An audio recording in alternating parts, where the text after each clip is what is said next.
Arthur is a merciless king who governs the world with his power. In his rise to power, he annihilated his foes, reduced entire cities to ashes with nuclear fire, and carried out unspeakable atrocities, all in pursuit of domination. But one day, he finds himself reflecting on the terrible acts he's committed. A deep sense of guilt consumes him, and in the very next moment, he succumbs to a mysterious illness. As he slowly sinks into the abyss, a voice echoes through the darkness, offering him a second chance and warning him not to waste it this time. A few moments pass. Arthur opens his eyes to see two people staring down at him. The man nearby is Reynold, who happens to be Arthur's father, and the woman beside him is Alice, his mother. Though they don't actually expect their newborn to comprehend their words, they're overjoyed to welcome him into the world. Gradually, Arthur comes to the realization that these two are indeed his parents, and that he was just born only a minute ago. It's still hard for him to wrap his head around the fact that he's a baby again. Yet he can't ignore how naturally nurturing his mother and father are. For the most part, he's fairly content, though he still isn't thrilled about being trapped in a baby's body. He has a big head, he can't talk, and every few hours he soils his diaper without any control, so he's completely lost his autonomy. But then, something catches his attention that's even stranger than his current situation. He watches as his father channels energy into his fists and shatters a massive boulder into pieces. Arthur is left in awe, as this is a power completely unfamiliar to him, even after all his years ruling the world. This display is apparently a pretty impressive one, so Reynold feels proud of himself and turns toward his family, expecting some praise. However, he fails to stay aware of his surroundings, and a rock ends up falling right onto his head. Alice, having anticipated that something like this could happen, hurries over to him and begins using magic to heal the injury. At the same time, she scolds him, warning him to be more cautious the next time he decides to show off. Reynolds might have just been flexing his strength earlier, but when he's serious, those fists are nothing to mess with, because he can drop a wild boar in a single hit during hunts. Having him in the party makes everything smoother for his companions. Once the hunt wraps up, Reynolds heads home, eager for that warm welcome hug, but then he remembers he's still drenched in boar blood. A quick wash is definitely will have to come first. From what he's witnessed, Arthur picks up on two important things. First, this world is so dangerous that it's normal for people to carry weapons just to stay safe. And second, if he wants to live freely in this place, he's going to need to learn how to fight. Now that Reynold has returned, Alice says it's time to lay Arthur down for his nap. Normally, he'd be annoyed at being treated like a baby, but this is actually one part he genuinely enjoys. In his previous life, peaceful sleep was a rare luxury, since there were always people trying to assassinate him when he let his guard down. Sure, he could easily handle any attackers who came for him, but the constant threat was unbelievably stressful. As months go by, Arthur's infant body gains enough strength for him to move independently at last. His first act with this newfound freedom is to waddle over to a mirror, staring intently at his reflection. While his parents find it adorable how fascinated he seems by his own image, the truth is far different. Arthur's simply grappling with the reality that he's truly been reborn as a helpless baby. Now that Arthur can move freely, he wastes no time putting his plan into action later that day. When Alice lays him down for his nap, the moment she steps out of the room, he opens his eyes. He tosses his blanket aside, maneuvering carefully to climb down and escape the crib. Then, as his mother remains absorbed in washing dishes, he begins crawling across the floor slowly, steadily making it all the way to the far side of the room without her ever noticing. She must really be focused on those dishes. Once he reaches his destination, he opens the door to the house's library and grabs a book he needs to start learning more about this world. After going through one of the books, he discovers that this continent is called Dicathan and is divided into three kingdoms. The Darv Kingdom, a subterranean nation inhabited by dwarves. The Elenwar Kingdom, home to elves who reside deep within the forest. And the Sapin Kingdom, a human nation ruled by a king, even though no one here ever resorted to nuking cities to gain control. Arthur is still eager to learn more, so he picks up another book, and this one finally gives him the answers he's been searching for. Arthur had come to realize that the technological level in this world was underdeveloped, and the reason behind this was the existence of magic. People here are able to utilize magic by channeling the mana inside their bodies. Although not everyone is capable of using it, magic still plays a significant role in everyday life. There are two main ways individuals can harness magic. magic, augmentation, and conjuring. Augmentation requires circulating mana throughout the body, which grants the user immense strength, heightened defense, and enhanced agility. On the other hand, conjurers are able to send their mana outside their bodies to manipulate and control any phenomenon they wish. That more or less wraps up the information regarding the magic system in this world, but Arthur doesn't come across any details about the healing magic Alice had used earlier, leading him to assume that she might be a rare exception. Based on what Arthur can gather, the majority of people begin to manifest their mana once they reach puberty, and by channeling that mana through what is known as a mana core, they can learn to control it and eventually become mages. Arthur finds this easy to grasp because, in his past life, he ascended to power due to the natural Kai energy flowing within him. It worked in precisely the same manner as mana, so he concentrates all his energy, testing whether he can trigger a response, and just as expected, a mana core starts to form. This marks a major leap forward in Arthur's growth. Before he gets the chance to continue his training, his mother finally manages to find him. She's been extremely worried ever since discovering he wasn't in his bed, so she's relieved to see that he's safe and unharmed. However, as she picks him up, she realizes that there's something different about him. Arthur begins to worry that she might have sensed the mana inside him, but it turns out she simply noticed that Arthur had pooped himself once again. 2 years pass, and Alice sits writing in her journal one day. She feels incredibly thankful that Arthur is growing up strong and healthy. However, she's beginning to worry a little after all. She's never once seen Arthur smile since the day he was born. Right then, she spots Reynolds and Arthur outside, and it appears Reynolds is teaching Arthur some swordplay. Arthur looks genuinely engaged, but Alice is furious that Reynolds would allow a 2-year-old to wield something as dangerous as a stick. By now, Arthur has realized that Alice isn't someone you want to get angry, so he's going to have to be careful not to make her mad. To avoid any other dangerous activities, his mother decides to take Arthur out for the day to show him around the town, and Arthur is particularly excited about this because it will give him a chance to gather valuable information about this world. He's able to gauge the level of this nation's technology just by examining the weapons being sold to the general public, and he also comes across several materials he's never seen before. Most exciting of all, he gets to witness a mage casting fire magic right in front of him, making today's trip extremely valuable in his eyes. By the end of the day, Arthur's baby body is exhausted from all the activity, so he is struggling to stay awake, and Alice wants to put him down for a nap as soon as they get home. As limiting as this new life has been, Arthur has come to enjoy life with loving parents. In his past life, Arthur got dropped off at spawn with no starter kit, so he was forced to live his entire childhood in an orphanage and never got to experience parental love, so this is a nice change of pace for him. Arthur soon dozes off on Alice's shoulder, so she begins to carry him to his crib, and along the way, she tells him how proud she is of everything he's learned. She's noticed all the times he sneaks out of bed to read books, and she saw the excitement in his eyes when he experienced the outside world, which makes her certain that he has an adventurous spirit. She assumes he inherited that from Reynolds, and she knows that sooner or later, Arthur will want to venture out on his own to explore the world. While she would personally prefer that Arthur live a quiet and peaceful life here, she's willing to support him no matter what, as long as he's truly happy. The next day, Arthur is standing by the window and watches as his father begins practicing in the front yard. He is interested in seeing the applications of magic up close and personal again, so he eagerly watches as Reynolds begins circulating mana within his body. Eventually, rocks begin to fly up from the ground, and Reynolds makes it seem like it's the greatest thing in the world, but in reality, it is pretty pitiful. This marks the extent of Reynolds' ability when it comes to conjuring, but that's only because his true specialty lies in augmentation, making his magic far more effective when used internally within his own body. Watching his father display such power inspires Arthur to go and get some training in, but just as he's about to climb down from the table, Alice informs him that it's time for his nap. Arthur still isn't able to talk yet, so as they walk past the bookshelf, he begins to whine, but Alice tells him that it's nap time and there's no room for books at the moment. Normally, Arthur wouldn't stand a chance in a situation like this, but he's recently discovered a legendary move, the pout, He's perfected the skill of using his baby cuteness as a powerful weapon. So even though Alice still plans to put him down for his nap, she eventually gives in and lets him read his book instead. Once Arthur is by himself, he starts training with his mana core, and over the last 2 years, he's managed to become quite skilled at it. By collecting different fragments of mana throughout his body, he succeeded in forming a mana core within himself, and even though the process was extremely exhausting, it turned out to be completely worth it. Now, with just a bit more focus, he should be able to cast his very first spell. But Arthur miscalculates his mana's strength and ends up accidentally blowing the entire house up. His parents were outside when the blast occurred, and it was so intense that Reynolds' back got seriously burned, but aside from that, he and Alice are okay. However, it doesn't take long for them to realize that Arthur was still inside the house when it exploded, so they immediately rush in to see if he's still alive. An explosion of that magnitude should have made it impossible for a baby to survive. Yet, when Reynolds arrives at the library, he's stunned to discover that not only is Arthur completely unharmed, he was actually the one who caused the explosion. He's just 3 years old, so using magic shouldn't have been possible until he turned at least 12, and yet Arthur is already nearly a master when it comes to mana. He stands tall with pride and looks over at his parents, but he completely forgets that the house is collapsing around him, so when 2 roof beams come crashing down toward him, he's totally unprepared. He tries to run, but his tiny baby legs give out, making it seem like this is the end for him. Luckily, both Alice and Reynolds rush in to rescue him. Alice throws herself over him to shield him with her body, while Reynolds uses his magic to stop all the falling fragments and protect them both. Arthur is a little stunned, since it's the first time anyone has ever put their life on the line to save him, but Alice is so overwhelmed with relief that he's okay. She bursts into tears. Arthur still isn't used to having people care about him like this, so when he sees her crying, he can't help but start crying too. In his old life, he never could have done something like this because he was expected to be a merciless king. There was a time when a man attempted to assassinate Arthur. After his capture, the entire council gathered, ready to pass judgment for his crimes. Not only that, but they also intended to send the man's wife and son back to their homeland, a fate that meant certain torture and experimentation. The man pleaded with Arthur, begging him to spare his family, as they were innocent and didn't deserve to suffer for his actions. In an act of compassion, Arthur chose to execute him right then and there. That's just how things typically went for him in those days. But these days, he trains alongside his father. Reynolds suggests that Arthur should give gauntlets a try, but Arthur has spent his whole life mastering the sword. He's not about to change his primary weapon now. Seeing how adamant Arthur is about sticking with the sword, Reynolds opts to wield one himself, and just to spice things up a bit, he decides to enhance his sword using mana. But to his complete surprise, Arthur does the exact same thing and effortlessly slices through Reynolds' sword. After witnessing that, Reynolds comes to the conclusion that Arthur is far too gifted for him to train properly, so he starts considering the idea of finding a professional instructor for him and heads inside to discuss it with Alice. Alice immediately rejects the idea, saying there's no way she's sending Arthur off to some random town just for the sake of training. They had already agreed on this. Reynolds would be the one to teach Arthur how to fight, while she would handle his magical education. But Reynolds brings up the fact that during their training, Arthur actually sliced clean through his mana-infused sword, and the kid is still just a toddler. If he's already accomplishing things like this at such a young age, then just imagine what he might achieve in the years to come. That's why Reynolds believes it's crucial for him to have a skilled mentor. Alice can't argue against Arthur's extraordinary talent, but she still despises the thought of sending him off to a school in the city all by himself. Because they can't seem to agree, she and Reynolds end up bickering about it for several minutes. Arthur, tired of all the back and forth, interrupts and suggests that they could simply go with him to the city. That way, he'd still get his teacher, and his parents wouldn't have to worry about leaving him on his own. The idea hadn't even crossed their minds, but it neatly fixes everything. They both decide it's perfect and, without wasting any time, begin getting ready for the trip. The following day, a carriage shows up to take them into the city. They'll be making the trip alongside a few of their old friends, and Arthur recognizes them right away as the group that helped Alice and Reynolds rebuild the house after he accidentally destroyed it. They're all part of a party called the Twin Horns. The leader, Adam, steps forward and introduces himself to Arthur. Then Angela does the same, while also pulling pushing Arthur straight into her chest and nearly suffocating him in the process. And of course, his mother watches the whole thing unfold with a big smile on her face. Fortunately, right before Arthur loses consciousness, Durden steps in and pulls him away from Angela, introducing himself in the process. He's a lot more laid back and simply gives Arthur a high five. That's when Arthur spots a girl standing on top of the carriage. She doesn't say a word, so the others chime in and let Arthur know her name is Jasmine. And finally, the last member of the group is Helen, the archer. Now that the introductions are over, it's time for the group to set out. They all board the carts and begin their journey. During the ride, Alice turns to Arthur and asks if he's looking forward to his first major trip. Arthur replies that he is, but in his mind, he can't help but reflect on how backward this world seems. Here, they rely on horse-drawn carts to get around, while Arthur recalls from his past life where he commanded an entire fleet of flying ships at his disposal. After spending most of the day in the road, the group pauses to rest and eat, setting up a temporary camp, but the moment they stop, a pack of wolves launches a sudden attack. The beasts rush in recklessly, only to be swiftly overpowered by the skilled adventurers, who dispatch them in mere moments. Arthur finds the whole scene pretty fascinating, as it's the first time he's witnessed real combat in this world, and he's already set on becoming strong enough to deal with threats like that by himself one day. Now that they've got a bunch of dead wolf meat, the group decides to cook it up for dinner that night. Only problem is, they don't have any spices, so it's just going to be plain grilled meat. Right then, Alice notices a small injury on Reynolds' arm and offers to heal it for him. But before she can start, Jasmine quickly tells her to hold on a second. The rest of the group immediately gathers around Alice to keep watch, since healers with her abilities are extremely rare in this world. If anyone were to witness her using healing magic, she could easily become a target because of it. With Reynolds fully healed by Alice, the group resumes their previous activities. However, Adam feels like stretching his limbs before he gets some sleep. He's heard plenty about Arthur's strength and wants to witness it firsthand. This is nothing more than a friendly test of skill. Adam instructs Arthur to prepare himself, already channeling mana into his spear. Without hesitation, Arthur follows suit, doing the same with his own weapon. The moment the match starts, Arthur focuses magic into his feet. Right as he's about to collide with Adam, he suddenly disappears, only to materialize behind him. It should have been the ideal opening for Arthur to land a hit, but his short, clumsy toddler legs betray him. His feet skid on the ground, throwing him off balance, and the stumble gives Adam just enough time to regain his composure. Arthur and Adam then start sparring. Because Arthur's still just a toddler, his light body isn't able to match the strength of an experienced adventurer, and he ends up getting launched into the air. Fortunately, the others catch him before he can hit the ground, and immediately start scolding Adam for almost injuring Arthur. But Adam defends himself, saying he couldn't hold back because Arthur was way too strong. It's insane for a kid to have that kind of power. He suspects Reynolds must have put him through some kind of elite super soldier training, but the truth is, Reynolds never actually taught Arthur any of it. He figured it all out on his own. Right then, Jasmine walks up and accidentally startles Arthur. She had been really impressed by his fight, so she asks if he can show her how to do that thing he did with the magic in his feet. Arthur had hoped to keep that technique to himself, since it's something he perfected in his previous life. But Jasmine isn't accepting no as an answer, and judging by the look in her eyes, she's not about to let it go. She'll probably keep bothering him non-stop until he gives in, so at some point, he might have no choice but to teach her. The next morning, the journey continues as planned, and along the way, they take a few breaks to relax. During these breaks, Adam gives Arthur a few basic spearman lessons, and Helen teaches him how to use a bow a few minutes after that. And with a few basic lessons, he is able to figure it out pretty quickly. Arthur's expertise from his past life is limited to the sword, so these new lessons are incredibly useful to him. Impressed by how much he's gaining from them, he chooses to pass on his technique to Jasmine. The method involves infusing magic into your feet while simultaneously harnessing wind magic, resulting in a massive increase in speed. After watching him perform it just once, Jasmine manages to copy the move flawlessly. A bit later, while Arthur is reading a magic book inside the carriage, Jasmine is also there for some reason, simply staring at him, and it's definitely not by accident. She keeps using every opportunity she gets to be near Arthur. The following morning, Jasmine gives Arthur a knife to thank him for teaching her that technique, and it becomes pretty obvious that she has feelings for him, especially since she normally doesn't go out of her way to connect with people. A few minutes later, everyone gets back into the carriages and they continue through the journey. But as Arthur is reading his book, the carriage is suddenly attacked by bandits. They are being attacked by bandits and the carriage is completely surrounded, so there's nowhere for them to go. The bandit leader commands his men to seize the women and children so they can be sold into slavery. With that, all the bandits charge forward, and the adventurers do everything they can to push them back. When it comes to sheer strength, the Twinhorns and Reynold are far superior to any of the individual bandits, but the numbers are just too great for them to handle alone. Eventually, they're bound to be overrun. At a certain moment, the bandit leader hurls Reynold into the carriage, leaving him severely injured. Alice immediately wants to rush in to heal him, but Reynold warns her to keep her distance. If the bandits discover her ability, she'll become their next target. Instead, he urges Arthur to take Alice and flee as far as possible. Arthur hesitates, unwilling to abandon his father, but Reynold insists, revealing that Alice is pregnant with his brother. Keeping her safe must come first. Realizing the urgency, Arthur agrees. Once Reynold gives the signal, Arthur gathers his magic, ready to escape with Alice. Meanwhile, Reynold vows to stay behind and stall the bandits. The bandit leader orders his men to go after Arthur and Alice, but Reynold refuses to let that happen, so he charges and clashes with him. The leader managed to knock Reynold down before, but this time Reynold's family is on the line, so he's not going down easily. As Reynold keeps the bandit leader occupied, a few of the remaining bandits make a move toward Arthur and Alice, but Adam and Jasmine quickly hurl some daggers at them, taking them down and opening a path for Arthur to get away with Alice. Everyone is doing everything they can to hold the bandits back from reaching Arthur, while he focuses all his effort on getting his mother out of danger. It's honestly kind of ironic. After spending his past life taking things without caring about anyone else, now he finds himself running away just to avoid losing someone who means a lot to him. After several minutes of running, Arthur figures they've put enough distance between themselves and the bandits to be safe, but he couldn't have been more wrong. A bandit is observing them from a cliff above, and this one actually knows how to use magic. He casts a wind spell aimed directly at them. Arthur doesn't notice him right away, and by the time he finally does, the spell is already on its way. So the only thing he can manage to do is shove Alice out of the way and take the full force of the attack himself. The wind blast knocks Arthur back, so he's going to fall off the cliff, and with his toddler body, that's basically a death sentence. However, if he's going to die, he's not going out alone. So as he is falling off the cliff, he takes the knife he got from Jasmine and throws it at the bandit. The knife strikes the bandit, and the string winds tightly around his ankle. That gives Arthur the chance to yank him off the cliff as well. The adventurers quickly try to use magic to catch Arthur, but by that point, he's already fallen too far for them to reach, which means Arthur is as good as doomed. As he plummets toward what seems like certain death, Arthur reflects on his life, and even though the end is near, he feels an odd sense of calm, knowing he was able to protect the family that means so much to him. He finally gets why that man in his previous life was so determined to safeguard his loved ones. Arthur didn't even hesitate when it came to sacrificing himself for his mother, and while he doesn't regret what he did, a part of him still wishes he could have stayed with them just a little longer. After taking that deadly fall, Arthur somehow drags himself from the river and stumbles into a cave, but just then, he finds himself staring straight into the eyes of a horrifying creature. Immediately regretting his decision to seek refuge here, he attempts a sneak attack on the beast, but the monster effortlessly swats him aside mid-air and urges him to relax. The monster insists that it's not evil and that it only wants to be friends, but Arthur doesn't believe a single word. In any case, he's still seriously wounded, and his injuries won't heal unless he eats something. That's when the monster begins picking fruits from the cave wall. It tells Arthur to eat them, but he doesn't trust these random fruits growing out of a wall. He gets ready to stand up and try talking his way out of the situation, but right then, his injuries finally catch up to him. him. As he tries to rise, he hears something snap and instantly breaks down. Crying his eyes out, the monster scolds him, telling Arthur to quit his crying. After all, surviving that fall was nothing short of a miracle. Arthur's mind races with questions, but the creature cuts him off, refusing to answer unless he eats the fruits. At first, Arthur hesitates, unsure, but the moment he takes a bite of the first berry, he's surprised they're actually delicious. Once he's finished stuffing his face, Arthur turns to the monster and asks if it knows anything about how his parents are doing. The monster explains that it's unable to leave the cave, so it can't go check on Arthur's family in person, but it does possess an ability that lets it see across great distances. Using this power, it generates a screen and shows Arthur that his parents have successfully taken down the remaining bandits, so they're still alive and safe, and Arthur is overjoyed to hear such wonderful news. Grateful, he thanks the monster for confirming that his parents are unharmed. Realizing he'll be stuck here for some time, he figures he might as well get along with his strange new companion. Her name is Sylvia, and as it turns out, she's actually a kind person. Over the following days, Arthur remained in the cave, eating and resting to allow his injuries to mend. Sylvia never left his side, keeping a close watch over him the entire time. Once he had finally regained his strength, Arthur was desperate to return home immediately, but Sylvia warned him there was no way he'd survive the journey back alone. The cave he's in right now sits on the outskirts of the elven forest, and this part of the forest is crawling with all kinds of magical beasts and ruthless bandits, way more than Arthur can handle. But that doesn't mean he's going to be trapped here forever. Sylvia has the power to open a dimensional rift, which means she can send Arthur back home, or at the very least, to a place safer than this forest. The only problem is, it's going to take a long time for her to create the rift, so until then, Arthur's just going to have to wait. Since there's nothing else for him to do, Arthur grabs a stick and begins swinging it around, practicing his swordsmanship. A few more days pass, and although Arthur has come to appreciate Sylvia's company, he still hasn't learned a single thing about her. The only things he does know are that she resembles a terrifying monster, that she seems to be hiding from something, and that she's an incredibly kind person. After Arthur is done with his sword training for the day, he heads over to a rock and sits down so he can start training his mana. Sylvia is impressed that a child as young as Arthur already has a mana core, but she's sure that he never learned how to do this. She stretches out her hand, and a large quantity of mana begins pooling in her hand. Arthur is blown away because Sylvia is essentially gathering mana as she casts her spell, and if Arthur could ever learn how to do that, there's no doubt he'd become insanely powerful. That being said, before Sylvia even thinks about offering to teach him the technique, she first asks Arthur what he intends to do with the power he'll gain from mastering it. Arthur had never really considered it before, but now that he thinks about it, he recalls how his family and friends were all nearly wiped out because of some bandits. So he tells Sylvia that he will use his power to destroy anyone who dares to hurt his family. However, Sylvia doesn't like that answer, so she flicks Arthur on the forehead and knocks him back. Sylvia snaps that she'd never share her skills with someone who thinks that way. Arthur argues that wanting to destroy your enemies is only natural. He doesn't get why is she so angry. To make her point, Sylvia presses a single finger to Arthur's forehead and coldly explains, with this same touch, she could crack his skull like an egg or simply brush his skin lightly. Then she asks him, which would he rather experience? And Arthur obviously doesn't want to die, so he says he would prefer the gentle touch. It's easy to let your actions be driven by anger and hatred, but once you give in, your life will become an empty, endless cycle of hate. She doesn't want Arthur to waste his life like that, so she asks him once more, what will you do with the power? Arthur takes a moment to reconsider, but now his attention is drawn to the cheerful grins of those dear to him. With that in mind, he responds that his goal is to wield his strength to safeguard the ones he holds close. Sylvia, pleased with this response, finds it far more to her liking. Meanwhile, outside the cave, a monster that looks very similar to Sylvia seems to be tracking her down, and it is really close to finding her. Back in Arthur's old world, he was the king, but that didn't mean he held all the power. The people who were really in charge were the parliament, so Arthur was basically just an agent of war to be called upon whenever the senators needed him to commit unspeakable acts of violence, but he never liked living that way. Returning to the present moment, Sylvia guides Arthur through the steps of her technique. After demonstrating it herself, she instructs him to give it a try. Arthur starts starts gathering and compressing the ambient mana in the air around him. Once he masters the process, he channels that mana to enhance his own abilities. Sensing the immediate boost in his power, he excitedly rushes over to Sylvia to express his gratitude for her training. However, Sylvia suddenly senses someone approaching, so she knocks Arthur into a pile of rocks and tells him to stay quiet. Arthur has no idea what's going on, so he takes a look out of the pile of rocks and sees another monster that looks just like Sylvia. Sylvia seems to know who he is, and she is surprised that he managed to find her here. But the second monster doesn't want to waste time, so he demands that Sylvia come with him. But Sylvia simply says no, so he instantly begins attacking. Arthur wants to rush in and help her, but then he hears Sylvia's voice in his head, telling him not to worry about her. The other monster attempts to persuade Sylvia to just go along with him, warning that if she doesn't, he'll be forced to kill her, but Sylvia would rather die than obey him. So she begins gathering her mana and unveils her true form. It turns out that Sylvia is a dragon, and in this form, she's able to use much more power than before. She fires a huge blast at the other monster, so he blocks it. But he tells her she's being foolish because with the current state of her body, she won't be able to survive using that much power. Sylvia is well aware that she will probably die from this, but she doesn't mind because she has lived a long and happy life. She succeeds in slamming the other monster into a wall, but he's not finished yet. He gets back up and starts unleashing a barrage of blasts at Sylvia. She takes heavy damage from the attacks, but at the moment, she's more concerned about Arthur than herself, since the fight is now dangerously close to where she hit him. The other monster launches one more blast at her, and she can't dodge it since it would hit Arthur. So she uses the full extent of her power to intercept the blast and stop time temporarily. While time is stopped, she tells Arthur to come out of his hiding place. Arthur does as she says since it seems safe, and he would like to ask questions about everything that's going on, especially the fact that she's a dragon. But there's no time to waste. Her time-stopping ability won't hold much longer, so she has to move quickly to get Arthur to safety. She tears open the dimensional rift she had been working on, but because of her injuries and the rushed, incomplete casting, the portal doesn't lead to Arthur's home. Instead, it opens into empty, unknown space. She was trying to avoid sending him into the forest since it would be dangerous, but she has no choice now. In any case, she's confident that Arthur can survive on his own and make his way back home with the technique she taught him, so she's not worried about his safety anymore. She once again asks him what he intends to use his power for. Without a moment of hesitation, Arthur responds, saying he'll only use the power to protect his family. That's enough to reassure Sylvia that he won't use his strength for selfish purposes. Before he goes, there are a few things she wants to give him, so she creates an egg and a feather right in front of him. She tells Arthur to wrap the egg in the feather and take good care of it, and as a final parting gift, she imprints her will onto Arthur's body in the form of a mark on his arms. Arthur is confused by the fact that he asks what she's doing, but Sylvia doesn't have the strength to explain it. She tells him he will figure out how to use it one day, but sadly she won't be there to teach him anymore. She also takes a moment to apologize to Arthur, admitting that, in truth, she could have teleported him back to his family the moment he arrived, but she was enjoying his company so much that she didn't want it to end. And now, because of that selfish choice, she's ended up putting him in danger. Arthur feels terrible because he knows he doesn't have the power to save Sylvia from dying here, even though she taught him so much. He doesn't care if she's a dragon or a monster. To him, she's a precious member of his family. He tells her he thinks of her as a mother, but Sylvia reminds him that he already has a mom. Arthur tells her she can be his grandma. Sylvia didn't anticipate that response, but the idea of being called grandma really appeals to her. She asks Arthur to repeat it, and he gladly obliges. Though Sylvia feels deeply sad that she won't have the chance to see Arthur again, time is running short, so she gently pushes him forward, urging him to step through the portal. Arthur understands, so he takes the gifts she gave him and walks through. But at the last second, he changes his mind and starts begging Sylvia to come with him, but she can't do that. So she closes the portal and sends Arthur away. Time resumes and Sylvia is hit with the blast from the other monster, and the damage looks fatal. She falls to the ground, but the monster isn't fooled into thinking she's dead. It knows she's far too strong to be defeated by a single blast. Still, as he moves closer to her still body, he lowers his guard. The moment he's within reach, Sylvia gathers every last bit of her strength and unleashes a devastating devastating blast, reducing him to ashes and obliterating everything nearby. As Arthur is getting teleported, he hears one last message from Sylvia. She asks if he recalls what she told him earlier about the proper way to use his power. Arthur does remember, though he still feels deeply saddened by everything that just happened. Sylvia then tells him that the world can be a sad place, and moments like these are bound to happen every now and then. But that's exactly why Arthur has to make a difference, why he has to turn things around. Arthur pushes back, insisting there's no way he could ever accomplish something so huge, but she isn't asking him to reshape the world overnight. He can take it slowly, one small step at a time. Besides, this isn't his first time seizing control of the world's fate. Sylvia knows about Arthur's previous life as a king. Even though she disapproves of the way he ruled in those days, she's confident that if Arthur refuses to let hatred take over his heart, he'll grow into a truly noble king, one who can truly change the world for the better. Some time passes, and Arthur regains consciousness on the ground, vowing to honor Sylvia's wish. But first, he has to figure out how to escape this endless forest. After Arthur is teleported into the elven forest, he starts his journey back home. As he walks, a sudden scream pierces through the woods, catching his attention. The cry seems to belong to a young girl, prompting him to channel mana into his feet without hesitation, dashing toward the source. To get a better view, he leaps up onto the branches of a huge tree. From this high vantage point, the scene becomes clear. A group of bandits has seized a small girl. Though she struggles to break free, they've already caught her, muffling her screams by covering her mouth. Since the girl is an elf, the bandits intend to sell her to the nobles for a massive profit once they escape the forest. They quickly bind her and shove her into the back of their carriage. As Arthur witnesses the scene, memories flood his mind. Flashbacks of when he and his own family were ambushed by bandits. He remembers the attackers saying something about sparing him and the women, only to be sold off later. The thought fills him with fury. The first thing that crosses his mind is to kill every last one of the bandits for committing such a vile act. But then he recalls Sylvia's advice about keeping his anger in check, so he pauses to gather his thoughts and cool his head. He understands that if he were to charge in recklessly now, it could endanger the girl's life, so he chooses to hold back and wait for the perfect opportunity to make his move. The bandits climb into their carriage and begin their journey out of the forest, with Arthur silently trailing them from the shadows. As night falls, they don't have any option but to stop and make camp. Unable to navigate in the darkness, Arthur weighs his options. Should he keep following them until they reach a human town, or strike now? But then he catches one of the bandits boasting about how cut is the little girl, and at that moment, Arthur knows he can't afford to wait. He refuses to leave the girl in their hands any longer. Yet, he knows he still has to wait until nightfall before taking action. So Arthur settles down and begins meditating, getting himself mentally ready for the ambush. Once the darkness has settled in enough,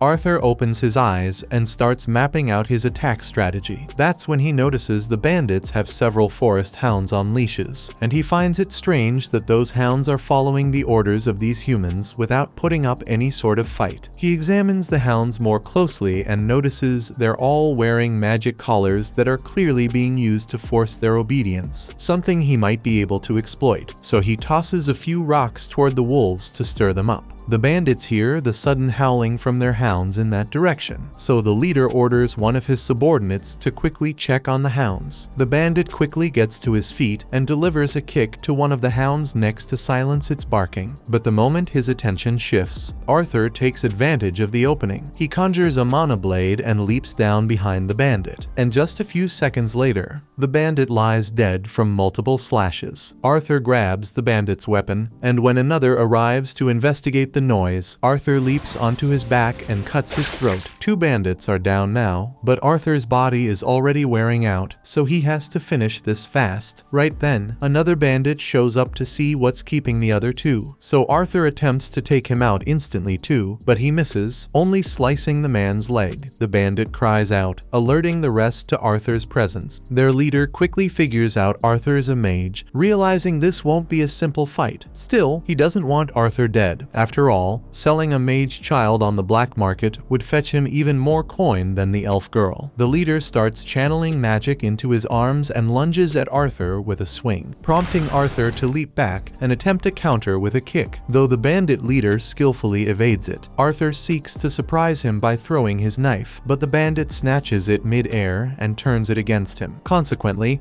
Arthur is thrown to the ground, and the bandit hoists him up by the ankles to mock him. The leader taunts Arthur, saying he's no match for an adult in raw strength, and Arthur knows he's right, so instead, he switches tactics and strikes with magic. He throws a fireball straight at the bandit's knee, and as the man cries out in agony, Arthur drives his knife into his skull. With the rest of the bandits dealt with, only the wounded one remains. Arthur finishes him off, then hurries to check on the girl inside the carriage. She's been blindfolded this whole time, completely unaware of what's happened. So Arthur reassures her that the bandits are gone, and she's safe now. Her name is Tesha, and as Arthur helps her out of the carriage, he tells her she's free to return home. But Tesha spots blood on Arthur's hand and becomes deeply concerned for him. Arthur understands that it's typical for children to feel anxious when they see blood, so it may not be wise to let her witness the dead bodies scattered on the ground. He requests Tesha to stay there for a moment and proceeds to drape a tarp over all the bandit corpses. Tesha asks Arthur what became of the men who took her, not wanting to confess that he killed them. Arthur simply explains they had a little accident and won't trouble her again. The girl doesn't press further, so Arthur retrieves her belongings from the bandit's carriage and hands them to her. With a quick farewell, he turns to leave. He still has a long journey home ahead of him, but Tesha suddenly grabs his arm, pleading with him not to go. She's terrified of being left alone. If Arthur abandons her here, she could end up as prey for the tree golems lurking in the forest. He asks if she at least knows the way home, and while she recognizes the direction, she has no clue how far her village actually is. Arthur isn't thrilled about it, but deep down, he knows Tesha won't survive the journey alone. Reluctantly, he agrees to take her home. He takes a look at the hounds, and for a moment, he likes the idea of using them to speed up their travel. Though, since he has no clue how to keep a hound under control, he figures it's best to just leave them behind. However, Tesha insists that they should at least take off the magic collars from the hounds so they can go back to the forest. Arthur cautions her that the wolves might turn aggressive once the collars are removed, but she believes she'll be fine since she hasn't done anything to provoke them. And as someone who lives in this forest, it's her responsibility to care for the creatures that inhabit it. Eventually, she removes the collars from the wolves, and just as expected, they calmly make their way back into the forest. The following morning, Arthur and Tesha start their journey toward the elf village, and after some time, they pause to have a meal. Arthur prepares a simple stew and insists she eat it, explaining that she'll need the strength for the lengthy journey ahead. Tesha finds the stew's aroma odd, being made solely from dried meat and salt, so it's not particularly tasty, but it's better than going hungry. Tesha asks Arthur what brought him to the Elshire forest in the first place, since it's unusual for humans to come here, especially a child traveling alone. Arthur then explains that he was separated from his family and somehow ended up this place. Arthur then asks Tesha what life is like in the kingdom of Eleanor, and she adores it there. Her parents are usually occupied with work, so she mostly spends her time with her servant and her grandpa. They keep moving forward on their journey, but since Tesha has no idea how far her village actually is, it's tough to tell how long the trip is going to take. To make things even more frustrating, the hounds Tesha set free have been trailing them for quite some time now, and Arthur is seriously starting to regret not killing them when he had the chance. That night, Arthur chooses to keep watch outside the tent to ensure the hounds don't attack him and Tesha while they sleep. However, after some time, Tesha peeks her head out and urges Arthur to come to bed. He insists he isn't tired and plans to stay on guard, but she's far too frightened to be left alone, so she begs him to join her inside the tent instead. Arthur finally relents, choosing to stand guard from within the tent to ease Tesha's worries. She tries to act unafraid, but she insists that Arthur remain close to her at all times. Before bedtime, she's curious to learn about the human kingdom and asks Arthur if it's true that all humans are perverts who take multiple wives. Arthur is caught off guard when Tesha says that and asks her where she heard it, so she tells him it was her grandfather who said it. Arthur admits that there are people like that, but insists that most humans are actually pretty modest. Tesha takes his word for it, then rolls over and falls asleep right away. By morning, Arthur and Tesha wake up and continued on their travels. Over the past few days, Tesha has grown quite fond of Arthur, and now that the memory of the slave traders had faded, she seems much happier, though her survival skills were still lacking. She couldn't even manage to cross a river by herself, forcing Arthur to carry her over. Out of nowhere, Arthur feels a strong pain in his chest, and he can't figure out what's causing it. Tesha, visibly concerned, rushes off to search for some medicinal herbs that might be useful, but Arthur has a feeling this isn't just an ordinary sickness. As he leans back against a tree for support, the hound from earlier suddenly appears, and Arthur begins to panic, realizing he's in no shape to defend himself if it chooses to attack. Tesha soon returns with the herbs, so Arthur warns her to stay away because the hound might be dangerous. But to his surprise, the wolf just drops a dead boar in front of Arthur and walks away. Arthur is confused by what just happened, but Tesha assumes the hound was trying to thank him for his help earlier.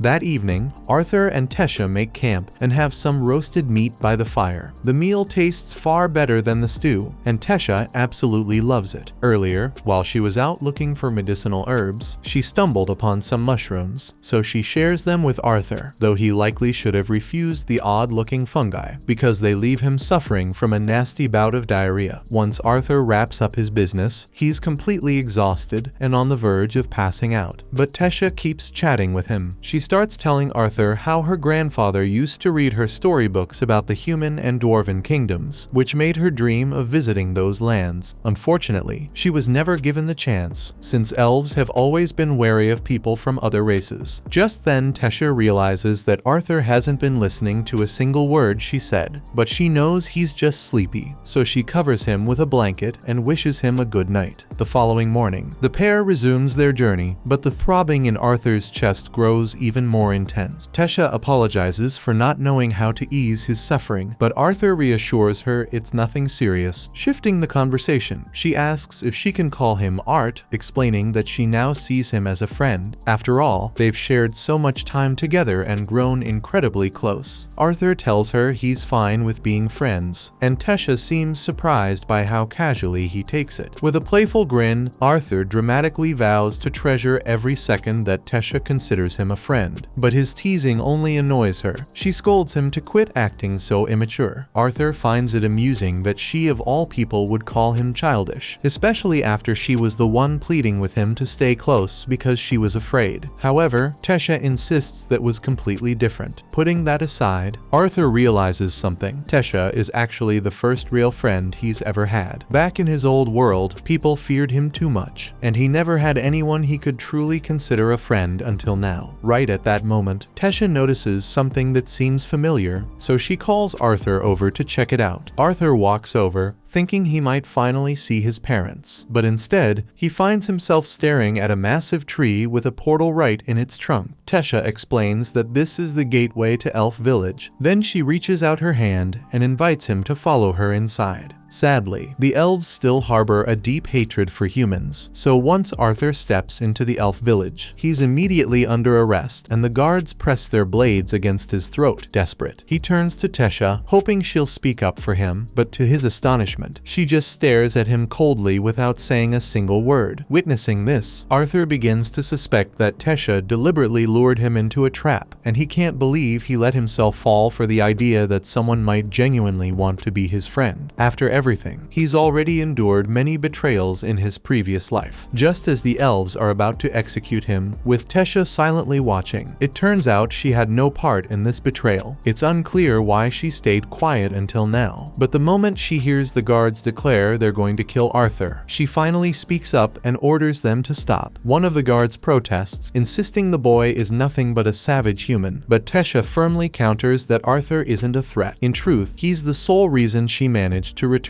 home safely. Tesha's testimony should have been enough to make the guard pause and rethink executing Arthur, but instead, he dismisses it, presuming Arthur must have manipulated her into believing he's a good person, and thus, the guard still intends to kill him regardless. regardless. Yet, before he can finish, an old man steps forward and commands them to release the boy. His name is Virion, Tesha's grandfather and the former king of the elf tribe. Far more rational, he trusts Tesha when she insists that Arthur saved her life. He even apologizes to Arthur for treating him so harshly after everything he did to save Tesha. Still, it did seem quite dubious that the missing princess suddenly appeared alongside an unfamiliar boy. Arthur is relieved that he's no longer going to be executed, but he's also completely stunned to learn that Tesha is a princess, since she never bothered to tell him. Despite traveling together for days, Tesha apparently didn't think it was worth mentioning. Right at that moment, Tesha's mother and father arrive, having been told their daughter had finally been brought back, and Tesha immediately rushes into their arms, overjoyed to see them after so long. If Tesha is a princess, then logically, her parents must be the king and queen of Elenoir. Unfortunately, they aren't nearly as reasonable as Virion was. The second Tesha's father notices Arthur, he demands to know why a savage human is standing in his kingdom. He commands his soldiers to seize the human and put him to death on the spot. Yet not a single one of them obeys. Even though he is the reigning king, Virion had already given orders to leave Arthur unharmed, and every last soldier is far too afraid to defy Virion. The elder elf steps in, reminding the king that Arthur was the one who rescued Tesha and brought her home safely, meaning they can't just treat him like some enemy. Tesha, too, insists that Arthur should be received as an honored guest in their castle, not a prisoner. However, her father hesitates to accept this. After all, humans are strictly forbidden from entering the elf kingdom, much less stepping inside the royal castle. But the thought of dealing with Tesha's outburst is enough to sway him, and he grudgingly consents to treating Arthur with proper hospitality. With the misunderstanding now resolved, the group prepares to make their way to the castle. Though, just before they depart, Virion informs Arthur that he wishes to speak with him privately later. Arthur feels a bit cautious around Virion, as he can sense the immense power the old man possesses, but he doesn't have much time to dwell on it, because Tesha quickly pulls him away to give him a tour. It's Arthur's first time seeing the elf kingdom, and he's blown away by how different it is compared to the human kingdom. Still, the hatred against humans remains obvious, as every elf they pass seems to stop whatever they're doing just to stare at Arthur, while he walks alongside Tesha toward the castle. However, no one dares to insult him outright, since he now holds the status of an official royal guest. Tesha is the only one who treats him with genuine kindness, but Arthur can't help but keep wondering why she hesitated so long before stepping in when the guards were about to execute him. Right at that moment, the pain in his chest returns, and it's been steadily getting worse with each passing day, though he still has no idea what's behind it. Once they reach the castle, Tesha is warmly welcomed by her servants, and she immediately makes it clear that Arthur is to be treated with kindness and respect, no matter if he's human. With that settled, she turns to Arthur and asks if he wants to go play with her, but Arthur suggests they hold off for now. He figures her parents would want a full account of what happened to Tesha and how the two of them managed to return safely. The group makes their way into the meeting room, and since they're about to have a proper discussion, Tesha insists they should bring out some tea and snacks. Once the refreshments are served, Tesha's father takes the opportunity to introduce himself properly. He reveals his name is Alduin, and he rules as king of Elenoir. His wife is named Muriel, and of course, his father is none other than Virion. Arthur introduces himself as a simple town boy from the kingdom of Sapin, fully aware that someone like him, just a human, would typically never be granted entry into Elenoir, much less an audience with a royal family, so he expresses his gratitude for their hospitality. Alduin is amazed by how composed and mature Arthur acts, especially for someone his age. But more importantly, he's eager to hear the full story about what happened with Tesha and how she ended up going missing. Arthur recounts the full story of how he was separated from his family during a bandit assault and found himself in the Elven Forest, though they omit the detail about encountering Sylvia in the cave. He then describes the moment he met Tesha, explaining that he discovered her in the midst of being abducted by slave traders. Alduin is furious that humans had the audacity to attempt selling Tesha into slavery, but Arthur points out that elves have also engaged in the crime of slave trading, so it's not solely a human vice. Setting that aside, Virion inquires how Arthur succeeded in rescuing Tesha from the slave traders. Arthur then reveals that he eliminated them all. When one of the guards hears this, he begins shouting that it's impossible for a child to have taken down slave traders alone. down, but Virion quickly silences him, warning that he won't say it again. Arthur doesn't appear to be lying, so Alduin says he's inclined to believe his story. And now that everyone is on the same page about what happened, Arthur mentions that he has a favor to ask. As he already explained, he ended up stranded in the forest following the bandit attack, so he's hoping they can help him return home. Alduin is furious that a human would have the audacity to request a favor from the elven family, but considering Arthur went out of his way to safely bring Tesha home, it's only right that they repay the debt. Besides, if Alduin refuses to assist Arthur, he'll have to endure Tesha's inevitable outburst, and he'd rather avoid that. Reluctantly, he agrees to help. However, the teleportation gate leading back to Sapin is currently sealed and can only be activated once every 7 years during the summit between the leaders of the three kingdoms. Since the last meeting was 2 years ago, Arthur would need to wait another 5 before the portal becomes accessible again. Arthur isn't willing to wait that long, and Alduin also dislikes the thought of a human remaining in Eleanor for 5 years, so he decides to have a group of soldiers guide Arthur back to Sapin. He wants the boy gone as quickly as possible, but since it's already quite late, he says Arthur can rest here for the night and depart in the morning. Arthur expresses his gratitude for Alduin's decision to help him return home, but the pain in his chest keeps intensifying, and Virion appears to pick up on the fact that something isn't right with him. A little while later, a room has been prepared for Arthur in the castle, and he is currently taking a bath, but the pain just keeps getting worse and worse, so Arthur is getting worried that he might die. After his bath, he walks out onto the balcony to get some fresh air in hopes that it will help with the pain. He feels a little better now, but he needs to figure out the cause of his constant pain before something bad happens. Right then, Arthur glances upward and spots Tesha along with her parents standing on the balcony above him, and the sight of them brings his own parents to mind. He still doesn't know if Reynold and Alice survived the bandit assault, but he's aware of how strong they are, so they must have found a way to make it through. Even so, he deeply wishes he could speak with them at this moment. Just then, Tesha notices Arthur, and she can tell that he looks sad. So after she's done with her parents, she goes to talk to him. Once she finally catches up to Arthur, she apologizes for how rudely her father treated him, but Arthur says he doesn't mind. He understands why Alduin would behave like that, since there have been decades of wars between the elves and the humans, so of course it would be hard for him to trust a human, especially when his daughter is involved. Thinking about parents makes Arthur remember how far he is from his own, and he can't help but worry that they might not be glad to see him. After all, their whole trip had been for his benefit, so they might end up blaming him for everything that happened. He also holds himself responsible for failing to protect his family during the bandit attack and getting separated from them. But just then, Tesha grabs his face and shakes his head. She doesn't know much about Arthur's parents, but if they're anything like her own, then she's certain they'll be happy to see him when he finally makes it back. At that moment, the hallway becomes illuminated by a bunch of fireflies, and in the middle of their radiant light, Arthur begins trying to picture his parents' smiling faces. Ever since he was reborn into this world, they've been by his side, and not once have they made him feel unloved. So then, why is he so afraid that they might resent him for what happened? He has been letting his trauma from his past life cloud his judgment with suspicion for a while now. He even suspected Tesha of backstabbing him earlier, but when he looks at her now, all he sees is an innocent girl who would never want to hurt her friend. Suddenly, Arthur senses something flying directly toward Tesha, so he quickly catches it and instantly channels his mana, ready to strike back at whoever launched it. But to his surprise, it turns out Virion was the one who threw it. Arthur can't believe Virion would do something as cruel as try to harm his own granddaughter, but Virion assures him that he never meant to hurt Tesha. The projectiles he tossed were merely a couple of glowing fireflies, and she wouldn't have even felt them. However, he still finds it impressive that Arthur was able to react and counterattack so quickly. The reason Virion pulled this stunt was to verify whether Arthur was telling the truth about possessing the strength to kill those slave traders, and he was clearly telling the truth. Tesha runs over and tells Virion to stop messing with Arthur, but that's not why he came here. He noticed something interesting about Arthur earlier, so he wants to have a little sparring match with him to see how strong he really is. Virion summons a sword using his magic for Arthur to use in their fight and moves Tesha out of harm's way so she won't get injured. Arthur accepts the challenge and rushes forward, swinging at Virion, but Virion is far too quick. strike. Even when Arthur enhances his speed with mana, he still can't match Virien's movements. And just when it seems like he's found a chance to strike, Virien breaks Arthur's sword with a strike from his palm. A shard of the broken wood flies toward Tesha, so Arthur hurls the remaining piece of his sword to block it and keep her safe. Arthur launches an attack at Virien using only his mana, but Virien responds by meeting him with his own mana. The sheer power of Virien is utterly dominant, leaving Arthur with little hope of defeating him. Yet Arthur isn't the type to back down. After Virien sends him flying, Arthur instantly rushes forward again, this time striking Virien squarely on the forehead. The hit didn't deal much damage, but Virien is stunned that Arthur managed to break through his defenses and actually land a blow. Eager for a second round, he's suddenly interrupted when Tesha pinches his backside and scolds him for bullying Arthur. Arthur reassures them that it's fine. In fact, he's almost honored that someone as strong as Virien considers him a worthy opponent. Seizing the moment, Virien then tells Arthur that he wants to take him on as his disciple. Arthur is taken aback and questions Virien if he being serious, though this clearly isn't the kind of thing Virien would ever joke about, so he presses Arthur, asking whether he'll accept the offer. Arthur hesitates, unsure how to respond, particularly because he still hasn't managed to let his parents know that he's alive. Virien reassures Arthur that if that's his only concern, he knows a way for Arthur to speak with his parents immediately. Arthur is curious, but before he can respond, another strong pain shoots through his chest, and Virien appears to understand the reason behind it. He informs Arthur that he has received a beast will, and if Arthur does not consent to becoming his disciple, the pain on his chest will kill him sooner or later. Watch this next video on screen and subscribe to not miss next part.